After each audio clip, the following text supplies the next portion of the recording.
vom 13. auf den 14. Dezember 2025 konnte ich über der Schweizer Stadt Chur 953 Meteore mit meiner Kamera aufzeichnen.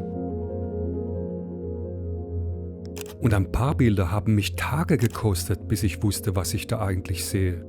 Zum Beispiel diese wirklich merkwürdige Schraubenflugform. Ich dachte zuerst, die Kamera spinnt. Tat sie nicht. Diese Form war wirklich so am Himmel und ich weiß inzwischen, was dahinter steckt.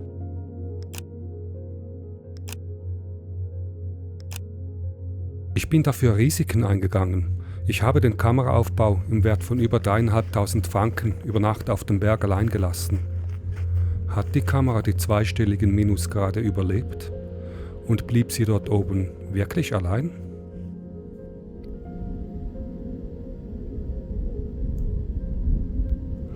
Nun, die Speicherkarte habe ich offensichtlich wieder, sonst gäbe es diesen Film ja nicht. Das ist wohl ohne Übertreibung die Zeitrafferaufnahme meines Lebens geworden. Für einen Amateur wie mich etwa so wahrscheinlich wie ein Sechser im Lotto. So hat es sich auch angefühlt. Ich hoffe, du bist wie ich bei digitalen Inhalten immer äußerst skeptisch. Deshalb zeige ich dir nicht nur die Aufnahmen, sondern auch nachvollziehbar, wie sie entstanden sind.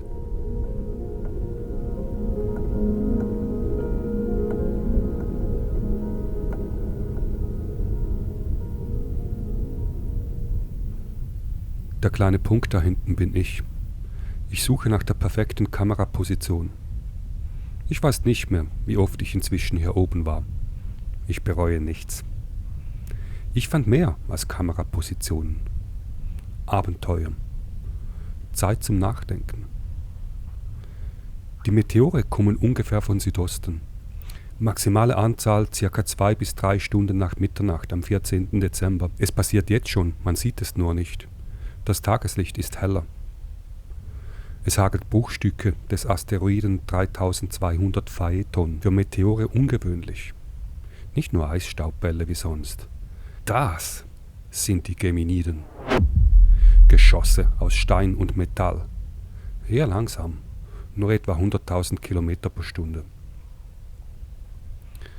Der Name Phaeton hat unglaublich viel Tiefgang, hochaktuell. Fast schon unheimlich. Vielleicht hast du schon gemerkt, etwas ist hier anders. Seltsam. Ich erkläre es kurz. Keine faulen Tricks. Ich versuche uns ein Geschenkli zu machen. Es ist wissenschaftlich erwiesen gut für unsere Köpfe. Ich sah letzte Woche einen Oscar-prämierten Filmklassiker. Du hast ihn gesehen oder von ihm gehört.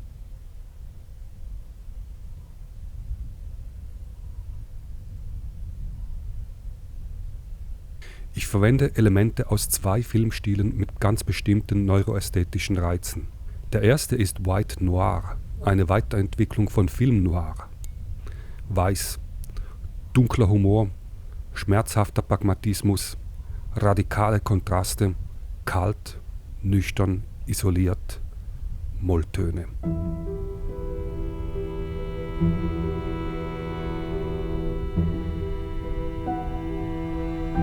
Paradoxerweise tut uns genau das gut, als Gegenpol zum digitalen Dopaminkick Junkfood Social Media. Film White Noir ist Vollkorn statt Zucker.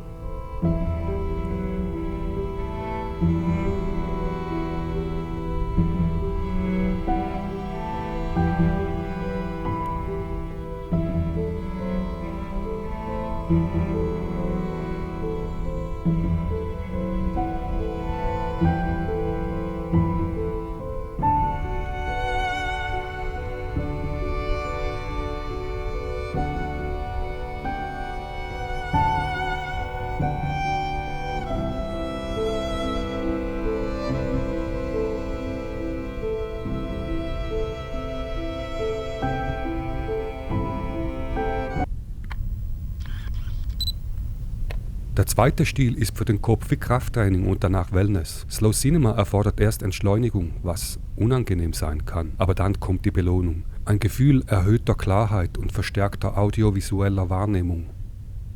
Nennen wir doch das hier Film Noir Suisse, spaßeshalber. Ja, das gefällt mir. Film Noir Suisse. Schmerzhaft schön. Exakt. Unpopulär und erfolglos. Ein bisschen schräg und chaotisch.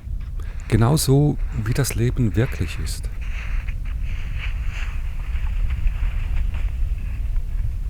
Und so schnell ist eine Kameraeinstellung, die etwa eine Stunde dauerte, ruiniert. Oder doch eher veredelt? Hier oben führen Fehler schnell zu ziemlich lästigen Problemen.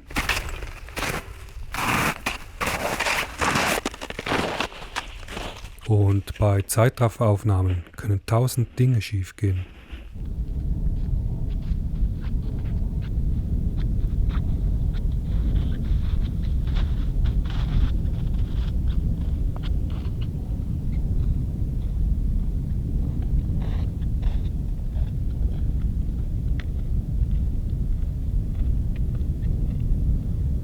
Über Stunden habe ich zu Hause akribisch Timing, Elevationswinkel, Blickrichtung, Position, Kameraeinstellungen und so weiter berechnet und optimiert. Ich hasse Fehler, aber irgendwie scheinen sich Fehler zu mir hingezogen zu fühlen. Ich heiße sie willkommen, um sie im Blick zu behalten. In der einen Nacht muss alles perfekt sein. Ich habe genau einen echten Versuch. Es kann Jahrzehnte dauern, bis die Gemeniten, der Mondstand, das Wetter, das Aktivitätsmaximum und mein Zeitbudget wieder so perfekt zusammenfallen, wie es für den 14. Dezember 2025 prognostiziert wird. Vielleicht das letzte Mal in meinem Leben.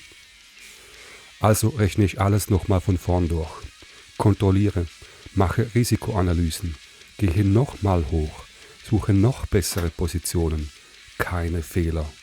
Wie beim Bergsteigen, nur eines kommt noch dazu. Wenn die Kamera läuft, sind keine Korrekturen mehr möglich. Mein bisher höchster fotografischer Schwierigkeitsgrad. Ich bereue nichts. Ich liebe das alles.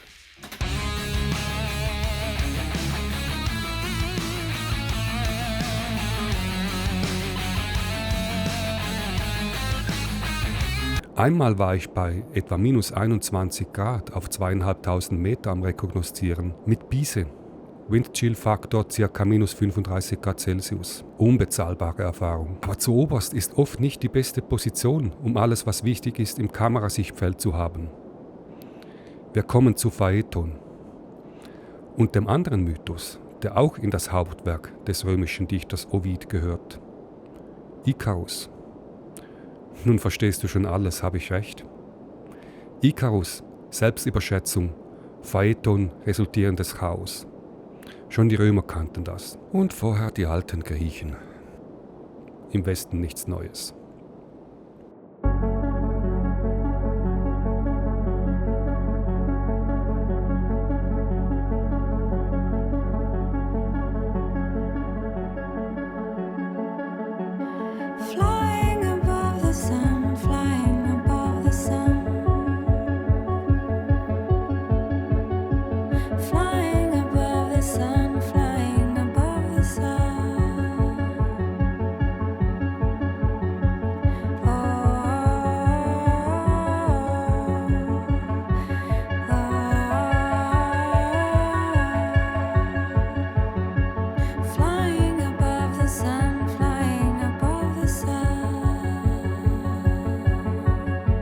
Als Kinder haben wir stundenlang in den Nachthimmel geschaut, weil man sagte, man darf sich etwas wünschen, wenn man eine Sternschnuppe sieht.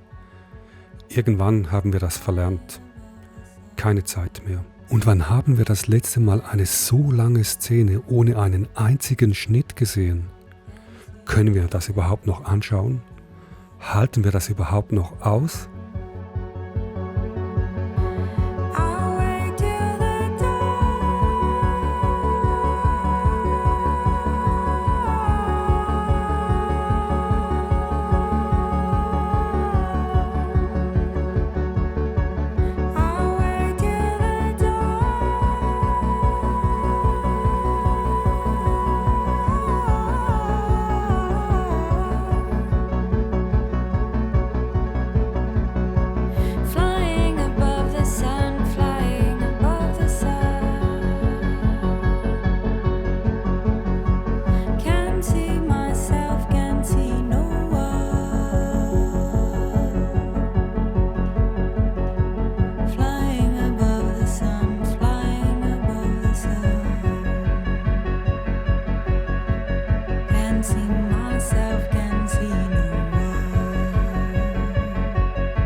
Herzliche Gratulation, du hast jetzt an 5 Minuten ohne einen Filmschnitt durchgehalten.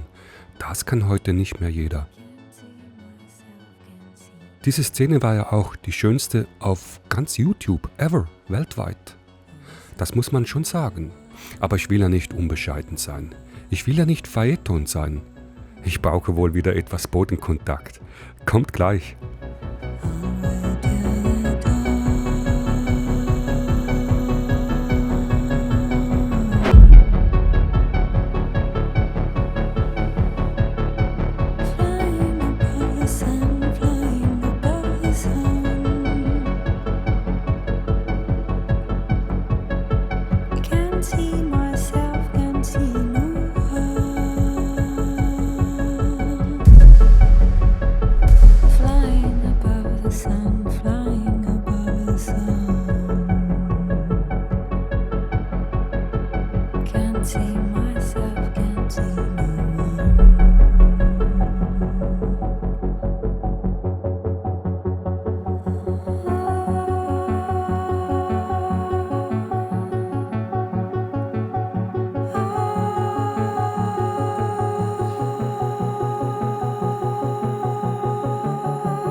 Der mythische Phaeton wollte beweisen, dass er der Sohn des Sonnengottes ist und zwang Helios, ihn den Sonnenwagen lenken zu lassen. Er verlor natürlich sofort die Kontrolle, kam der Erde zu nahe und verbrannte ganze Landstriche. Naja, Zeus beendete es dann mit einem für Phaeton tödlichen Blitz. So viel zum Mythos. Autovideografie braucht einen kühlen Kopf, Schritt um Schritt, ND-Filter entfernen, Drohne sorgfältig einpacken und da war doch noch was. Ja, Aufnahme beenden und Drohne ausschalten. Ja, nicht so wichtig. Hier oben werden die Prioritäten neu sortiert. Sicherheit, Wetter, Kleider, Schuhe, Trinken. Alles andere ist für den Moment mal allerhöchstens ein Problemli.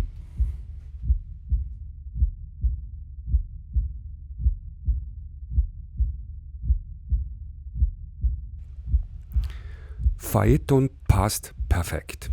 Dreifach.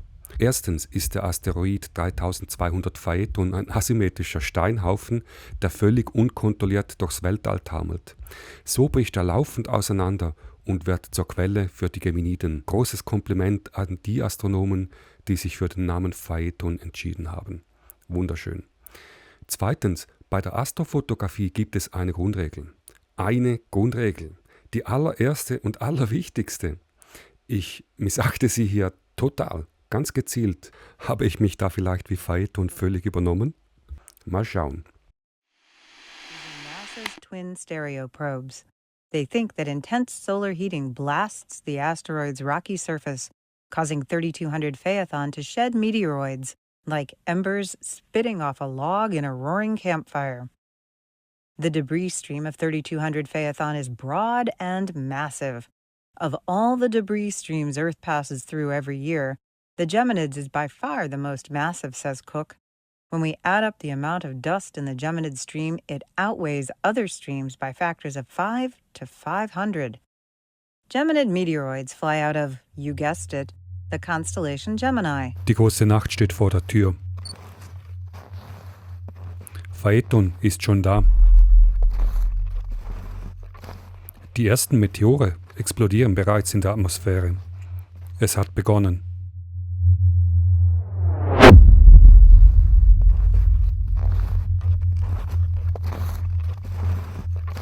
Alle Vorbereitungen perfektioniert und abgeschlossen. Kamera läuft. Der Rest liegt nicht mehr in meiner Hand. Ich bin auf dem Nachhauseweg.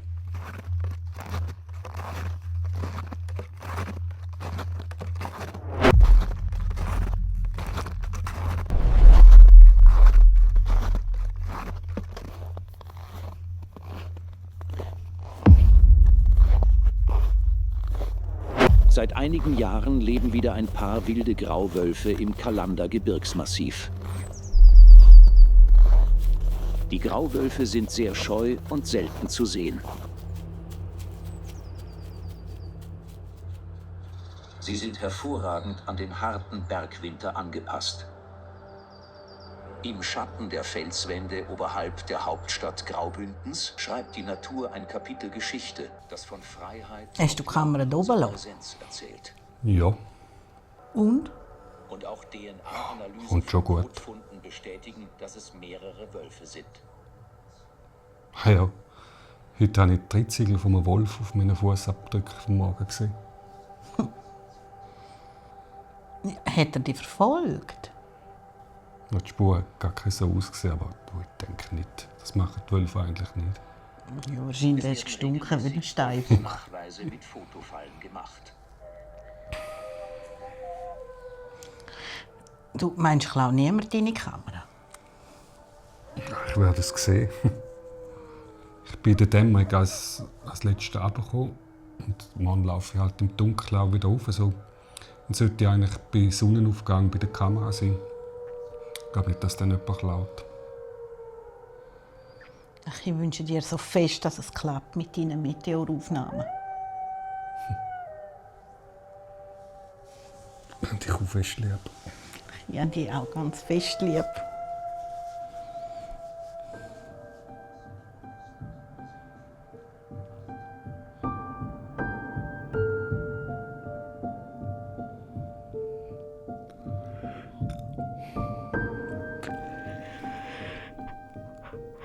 Und ich gerade angesteckt.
Störlicht ist der größte Feind der Astrofotografie.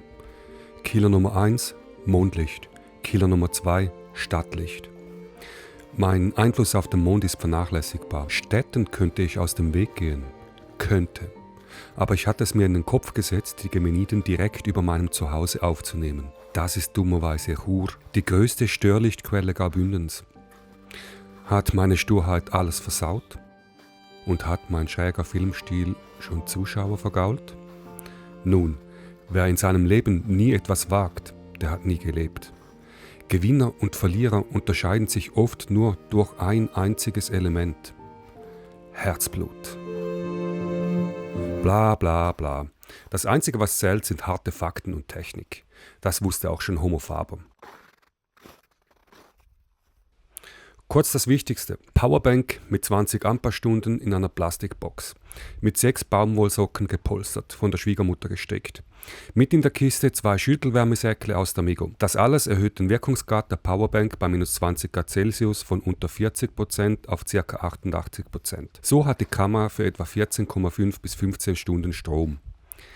Kameradisplay nicht ganz aus, nur Helligkeit auf Minimum. Das wärmt die Kamera ein kleines bisschen und auch das Display überlebt so eventuell doch, wenn ich Glück habe. Sony ZV-E1, Vollformat mit riesigen 8 Mikrometer Pixeln. Backside Illuminated Sensor natürlich. Sony, what else?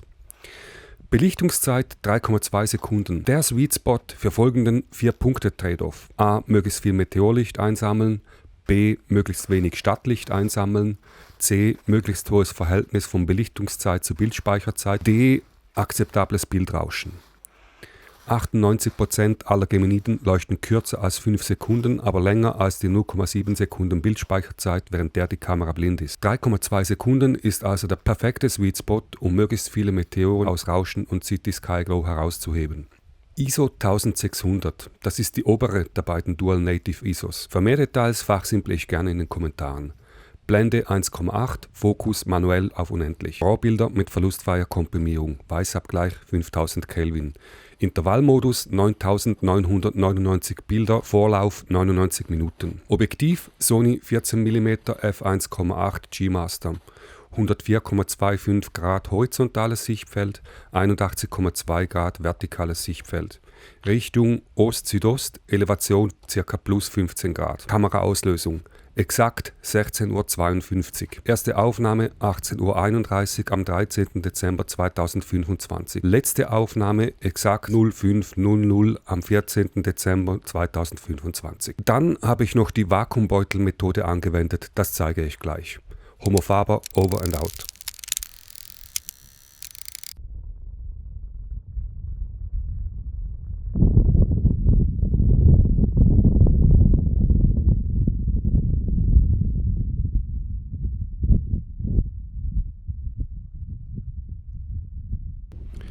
Tatsächlich kann die Kamera weit außerhalb des spezifizierten Temperaturbereichs überleben. Aber ein Punkt ist heikel: Feuchtigkeit in der Elektronik. Wenn man die eiskalte Kamera einfach so herunter ins warme Zuhause mitbringt, kondensiert Feuchtigkeit aus der warmen Luft in den kalten Kameraeingeweiden. Einfacher Trick: Kamera auf den Berg in luftdichten Beutel packen, sozusagen mit ein bisschen trockener Bergluft im Beutel. Zu Hause ein paar Stunden aufwärmen lassen, Beutel erst dann öffnen. Hat jedes Mal wunderbar geklappt. Ich habe vorher schon mal kurz aufs Display gespinzelt. Positiv, die Kamera hat volle 9999 Fotos aufgezeichnet. Negativ, ich sehe nicht einen Meteor. Klar sieht man die feineren Meteore auf dem kleinen Display nicht, aber ich hatte schon gehofft, dass ein paar fette Boliden dabei sind. Aber ich sehe erstmal rein gar nichts. Erstmal. Bin ziemlich enttäuscht.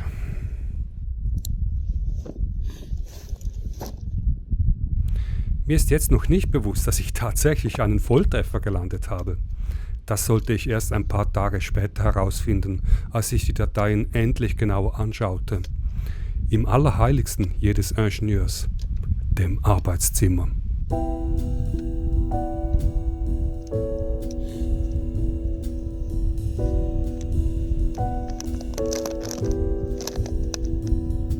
Das Arbeitszimmer ist mein Ort der Kreativität und Ideen. Ein Ort, an dem Natur, Technik und Kunst verschmelzen.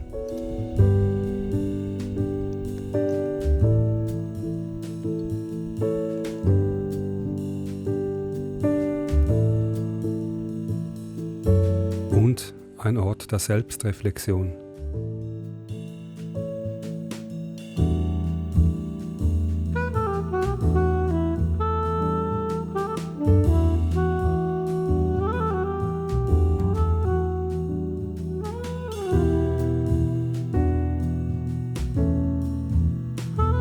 Wir sind jetzt bald 30 Minuten zusammen unterwegs in einem Film, der von mir Mut braucht und sich für dich irgendwie seltsam anfühlt. Punktuell langatmig, vielleicht sogar nervig. Und doch bist du noch da. Das war ein Kompliment. Vollkorn ist dir auch wichtiger als Zucker. Danke, dass du mir deine wertvolle Zeit schenkst. Das hier auf dem Monitor ist der sogenannte Droste-Effekt. Bild in Bild unendlich. Ich habe etwa 2 Stunden ausprobiert, bis ich es so gut hinbekommen habe. Jetzt kann ich mich daran fast nicht mehr satt sehen.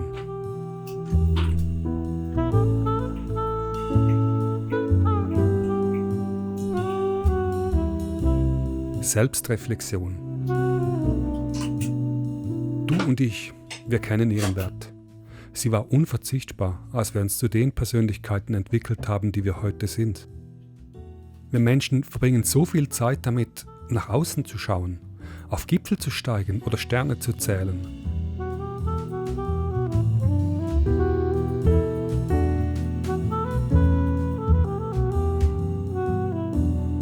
Aber die weiteste Landschaft ist oft die, die entsteht, wenn wir einfach nur still sitzen. Das mag nicht jeder. Man könnte sich dabei selbst begegnen. Vollkorn für Fortgeschrittene. Ich bin übrigens ein grottenschlechtes Vorbild dafür. Ehrlich gesagt ist es für mich viel einfacher, den Kopf mit Projekten wie diesem hier zu füllen.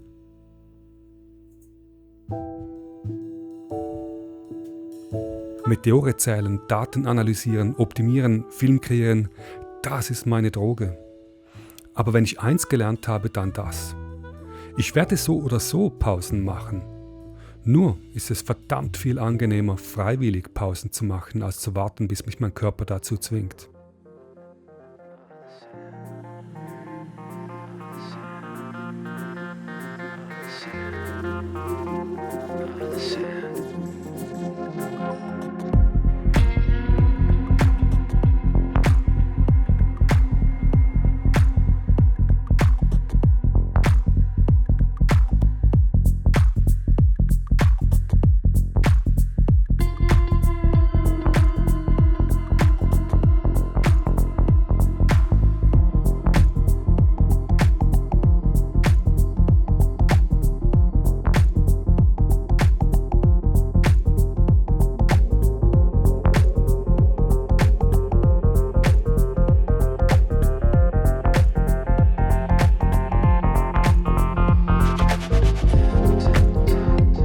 Jedenfalls stand ich in den Weihnachtsferien vor der Mammutaufgabe, 9.999 RAW-Bilder auszuwerten. Das ließ sich leider noch nicht automatisieren. Heute, etwa 4 Monate später, könnte ich dafür einen KI-Agenten einsetzen. Aber vor 4 Monaten konnte ich das noch nicht. Meine Frau und ich begannen damit, in Lightroom Bild um Bild durchzuklicken und jene zu markieren, die einen oder mehrere Meteore enthielten. Am ersten Tag schafften wir so in etwa 2 Stunden ungefähr 2000 Bilder. Am nächsten Tag ging ich auf eine Bergtour.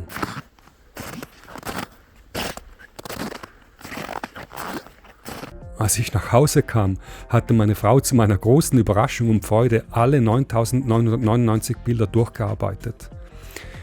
Es waren unglaublich viele Bilder mit Meteoren, einige davon mit mehr als einem. Nun konnte ich filtern und nur die Bilder anzeigen, die Meteore enthalten. Wir kontrollierten es mehrfach. 953 Meteore! Das ist einfach unglaublich. Nur um das in die richtige Perspektive zu rücken, schon ein paar Dutzend Meteore in einer Nacht gelten als Erfolg bei Amateuren. 953 verifizierte Treffer. Das ist absolut außergewöhnlich für einen Amateur wie mich. Statistisch gesehen eine echte Sensation. Solche Zahlen erreicht man normalerweise nur mit spezialisierten Mehrkamerasystemen. Ich bin sprachlos und einfach dankbar.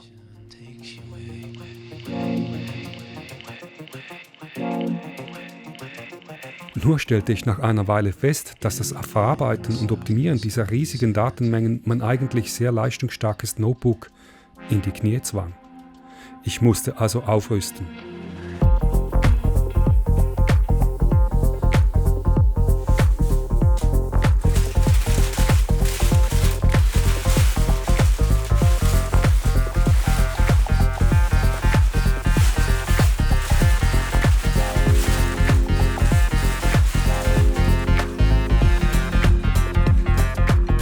Apropos Aufrüsten, ich frage mich gerade selbst, warum ich dieses faszinierende Meteorprojekt in so einem Film präsentiere. Mein Filmemachen hat irgendwie ein Eigenleben entwickelt.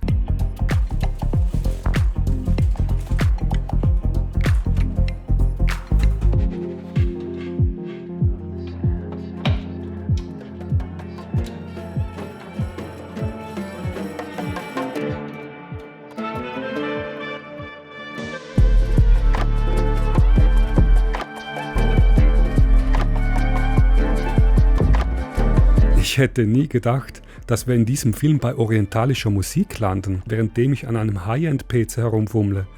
Manchmal scheint mir, dieser Film editiert eher mich als ich ihn.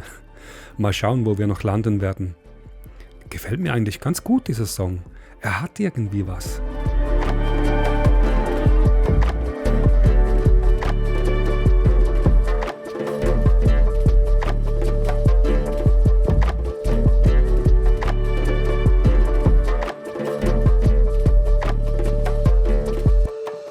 Weißt du, eigentlich habe ich keine Ahnung von Computern. Ich bin ein echt blutiger Elektronikanfänger. Dieser schweineteure Computer hier ist für mich nur ein Hilfsmittel, um meinen Meteorfilm endlich so fertig machen zu können, wie ich es mir vorstelle. Tatsächlich war KI dabei mein Lehrmeister und führte mich Schritt um Schritt durch diese Operation am offenen Herzen des Computers. Ohne KI hätte ich mich das nie getraut. Ich war richtig nervös, als ich diese superschnelle High-End-Festplatte in ein spezielles Kühlgehäuse einsetzte und dann direkt neben der CPU auf der empfindlichen Hauptplatine montierte. Einmal mit dem Schraubenzieher abrutschen und das war's mit dem neuen PC. Aber nur so kann er meine tausenden Fotos schnell genug ins Videoprogramm laden und abspielen. Frag mal deine KI Folgendes: Wieso hilft Bildung gegen Machtmissbrauch? Kannst du mein Privatlehrer sein und meine Bildung verbessern? Und wie können wir dabei vorgehen, sodass es mir richtig Spaß macht? Du musst es nicht jetzt tun. Ich werde diese 3 Fragen in die Videobeschreibung kopieren, dann kannst du sie später von dort in deine KI kopieren.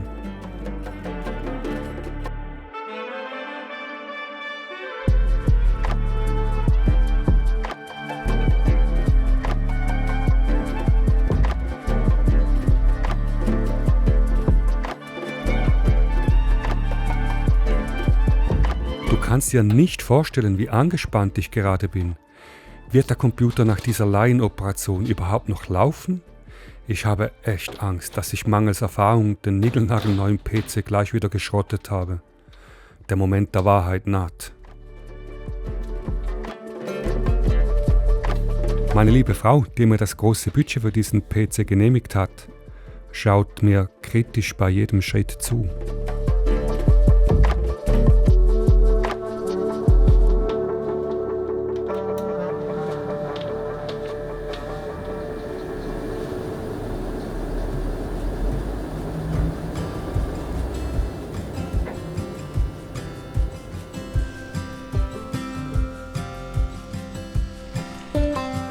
Wir werden es schon irgendwie schaffen, so wie immer.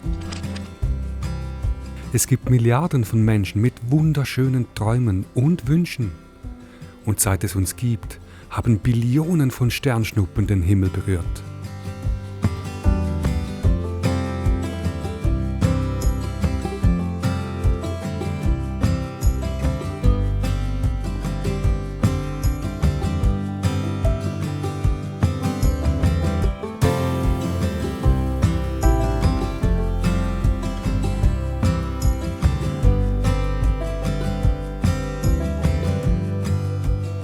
Vielleicht liegt das Geheimnis des Glücks einfach darin, sich das Richtige zu wünschen. Und das kann für jeden Menschen etwas anderes bedeuten.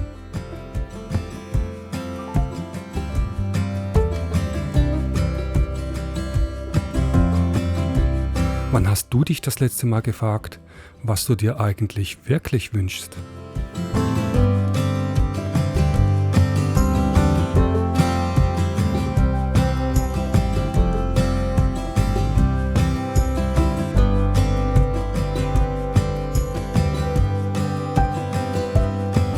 Was würdest du tun, wenn du plötzlich der reichste Mensch der Welt wärst?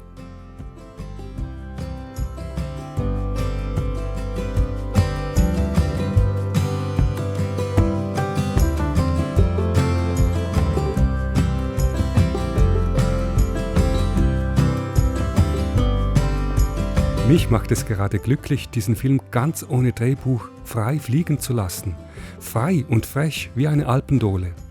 Wie wenn der Film schon da wäre und mir Schritt um Schritt zeigt, was ich tun soll.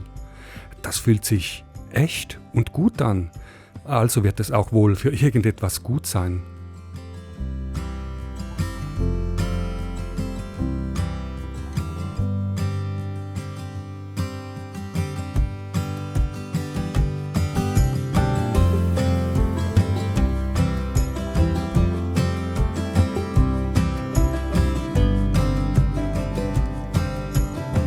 Andererseits geht es ja nicht nur um mich, sondern da bist ja auch du, der mir immer noch seine wertvolle Zeit schenkt. Ich weiß das sehr zu schätzen. Also komme ich nun zurück zum Kern.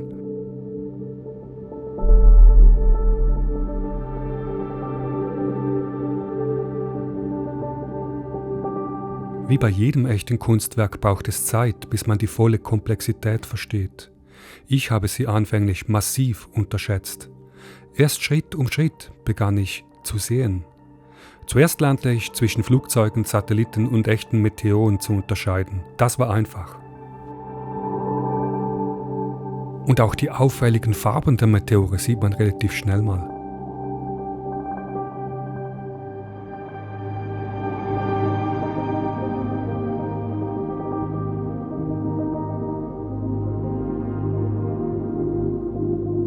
Aber dann fiel mir immer mehr auf. Zum Beispiel, dass sich die Farben der Meteore tendenziell im Laufe der Nacht ändern. Oder dass ihre Flugrichtungen ein gemeinsames Muster darstellen, das sich ebenfalls im Lauf der Nacht ändert. Wir kratzen hier erst an der Oberfläche. Ich lasse dir zuerst etwas Zeit, einen Überblick zu gewinnen und dich mental darauf vorzubereiten, was noch kommt. Vielleicht bist du ja begabter als ich und verstehst die sich verändernden Muster und Farben schon so.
So, jetzt schalten wir einen Gang hoch. Wir beginnen mit einem kleinen Nebenprodukt, das ich zufälligerweise auch abgelichtet habe. Dieses Objekt ist mit über 90%iger Sicherheit der militärische KH-11 Aufklärungssatellit USA 290 zum Zeitpunkt der Aufnahme über den Dolomiten.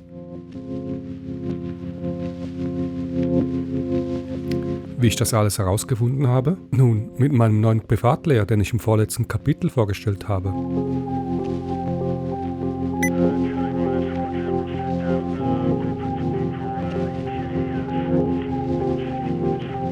Die nächste Szene ist kitschig, aber echt. Ich habe nichts künstlich hinzugefügt, nur verstärkt, was die Kamera aufgezeichnet hat. Für wissenschaftliche Zwecke stelle ich gerne die RAW-Dateien zur Verfügung. Ich habe alle Meteore in Zeitfenstern von 15 Minuten zu jeweils einem Bild zusammengefasst. Das macht das gemeinsame Muster sichtbar. Ich habe die Farbsättigung verstärkt. So werden die Farbinformationen maximal sichtbar. Das sieht zwar kitschig aus, hilft uns aber im nächsten Kapitel beim wahren Insiderwissen.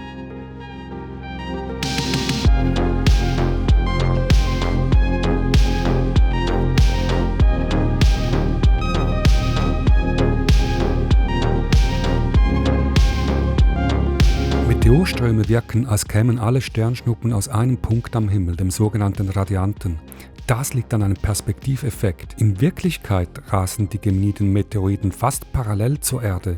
Doch für uns am Boden scheinen ihre Leuchtspuren am Nachthimmel in der Ferne zusammenzulaufen, so wie Eisenbahnschienen, die in einem Punkt zusammenlaufen.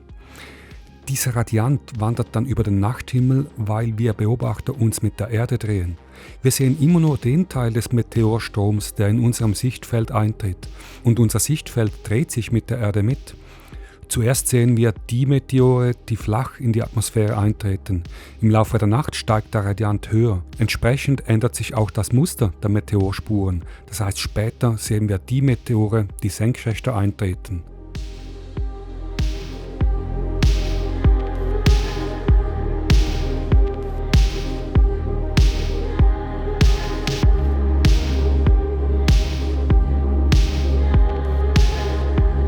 Hast du es gemerkt?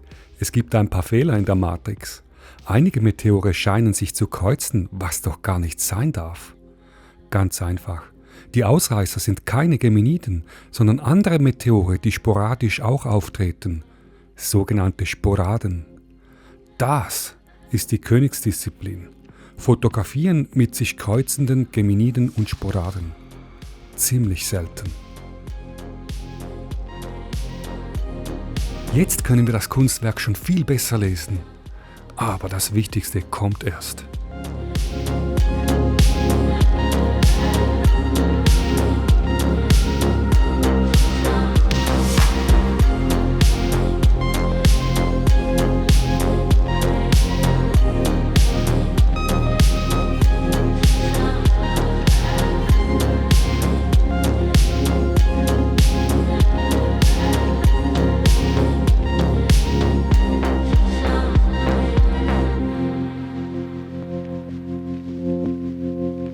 Ja, genau. Als ich diese Farben so sah, musste ich erstmal tief durchatmen. Was genau sehe ich da? Und was genau mache ich da beim Editieren? Aus Angst, von den Spezialisten zerrissen zu werden und weil mir das kein Mensch glauben könnte, wollte ich die Farbsättigung erstmal wieder runterregeln. Aber mein neuer KI-Privatlehrer erklärte es mir Schritt um Schritt. Die Farbinformation ist real, aber bereits die Langzeitbelichtung und der Kamerasensor verstärken ja das von Auge Sichtbare schon um Größenordnungen. Was wir da am Monitor sehen, ist Wissenschaft pur.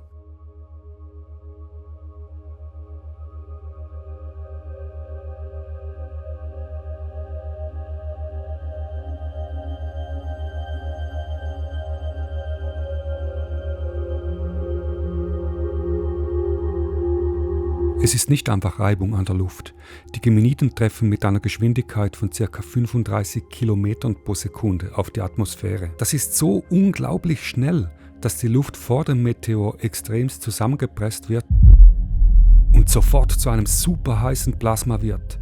Dieses leuchtet gleißend hell. In Millisekunden erhitzt es den Meteor und dieser verdampft schichtweise von außen nach innen. Der Meteor hinterlässt eine Spur extrem heißen Gases, ein Gemisch aus glühender Luft und verdampftem Meteormaterial. Je nach Gemisch und Temperatur entstehen verschiedene Farben. Da die Geminiden ungleichmäßig sind und aus Stein und verschiedenen Metallen bestehen, haben sie ganz besonders interessante Farben, je nachdem wie heiß sie sind und welches Mineral gerade verdampft. Magnesium und Nickel leuchten grün-bläulich, der glühende Sauerstoff leuchtet hellgrün, wie bei Polarlichtern. Diese Kombination macht Grün zu einer der charakteristischsten Farben heller Geminiden-Meteore, sozusagen das Markenzeichen der Geminiden.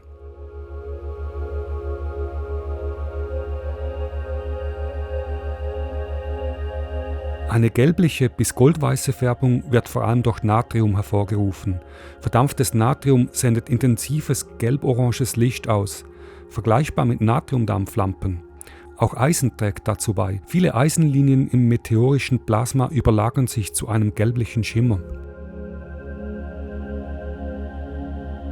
Besonders helle Feuerkugeln können einen Schweif haben, der sich vom weiß-gelblichen nahe am Kopf zu einem orangeton oder rötlich-braunen Ende hin verfärbt. Auch herausgelöste Trümmerstücke glühen oft orange auf.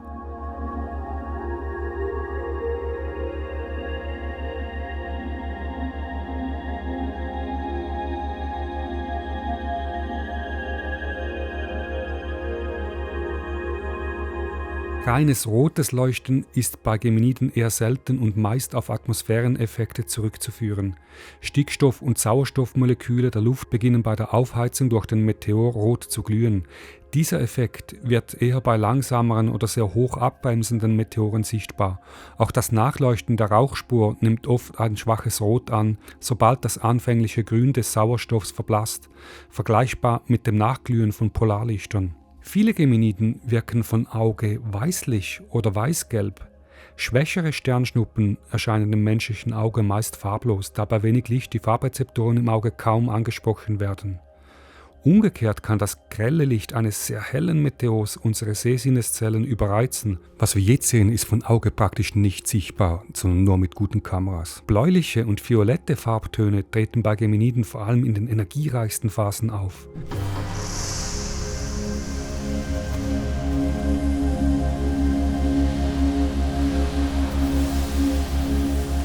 In den frühen Morgenstunden prallt die Erde frontal in den Geminiden-Staubstrom. Wir stehen jetzt auf der vorausfliegenden Erdseite. Die Meteore kommen uns dadurch direkt entgegen mit maximaler Relativgeschwindigkeit. Schneller Einschlag gleich mehr Energie. Diese Kopf-an-Kopf-Kollisionen heizen die Teilchen schlagartig auf. Viel heftiger als bei seitlich oder von hinten einfallenden Meteoren. Der Meteor verdampft abrupt und bringt vor allem seine eigenen metallischen Atome grell zum Leuchten. Das Magnesium strahlt zum Beispiel blaugrün, ionisiertes Calcium violett. Das rotglühende Licht der aufgeheizten Luft geht in diesem intensiven Blau-Weiß bis Violett nahezu unter. Sie werden auch schneller abgebremst, weil die Luft bei höherer Geschwindigkeit eine stärkere Widerstandskraft entgegensetzt. Tatsächlich verglühen besonders schnelle Meteore tendenziell in größerer Höhe und auf kürzerer Strecke. Langsamere Nachzügler dringen tiefer ein. In Summe bedeutet das, die Morgengeminiden knallen direkter auf die Lufthülle, setzen ihre Energie geballt frei und verlöschen rasch.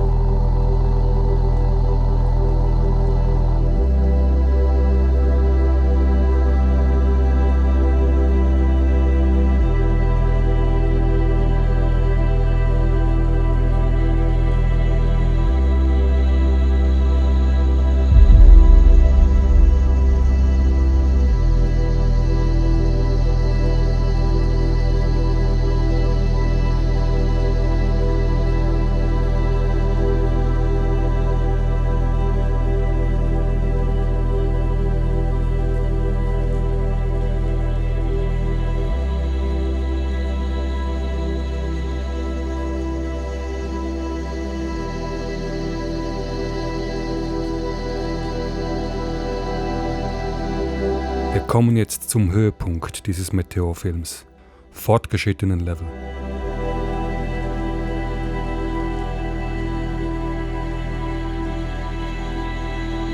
Es sind tatsächlich keine schraubenförmigen Flugbahnen, die man da sieht. Alle Meteore sind so extrem schnell, dass sie bolzengerade wie ein Laserstrahl fliegen. Aber die asymmetrischeren Brocken beginnen im Flug extrem schnell zu rotieren. Sie schleudern die verdampfenden Metalle spiralförmig in ihre Gasspur. Und das sieht man in diesen Aufnahmen tatsächlich. Ich kann es immer noch nicht ganz glauben, aber es ist wirklich real. Mich haut das jedes Mal vom Hocker, wenn ich das anschaue und mir voll bewusst werde, was ich da mit meiner Amateurkamera aufgezeichnet habe. Man stelle sich diese unglaublich hohe Fluggeschwindigkeit und die superschnelle Drehbewegung vor. Ich bin froh, dass ich kein Meteor bin. Die Farbwechsel verstehst du sicher auch schon. Da sie von außen nach innen schichtweise verdampfen und da sie so inhomogen sind, ändern sich sowohl das verdampfte Mineral wie auch die Temperatur und Rotationsbewegung in Sekundenbruchteilen. Zwischendurch gibt es sogar kleinere Explosionen und absplitternde Trümmerstücke, die selbst verglühen. Das sind diese sogenannten Flares, die hellen Kugeln mitten in einer Spur.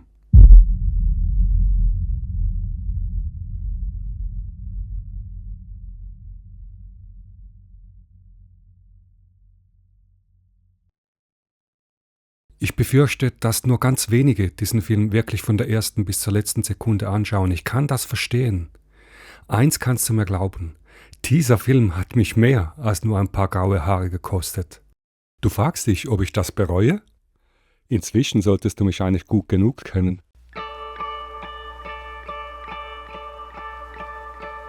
Ah ja, da war noch diese Sache mit dem Film Noir Suisse. Da habe ich mir wohl selbst ein Gläschen süßen Narzissmus eingeschenkt. Wie dumm von mir.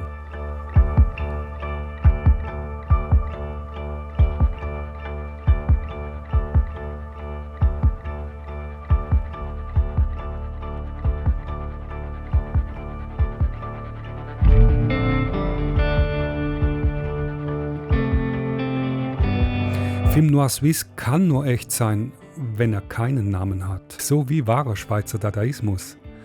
Alles, was auf Mus endet, sind Konzepte.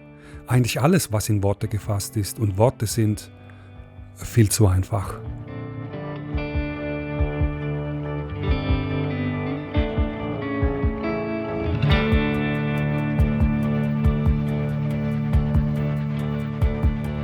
Die Sonne kann keine dunkle Seite haben,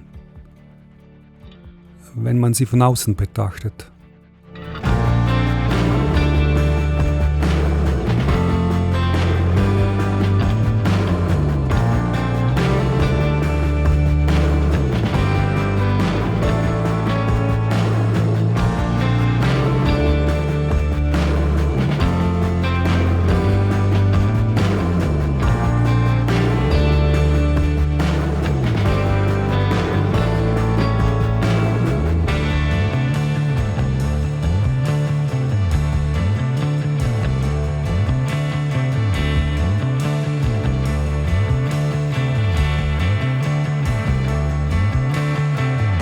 Du weißt bestimmt auch, was das Wichtigste ist, wenn du eine Sternschnuppe gesehen hast.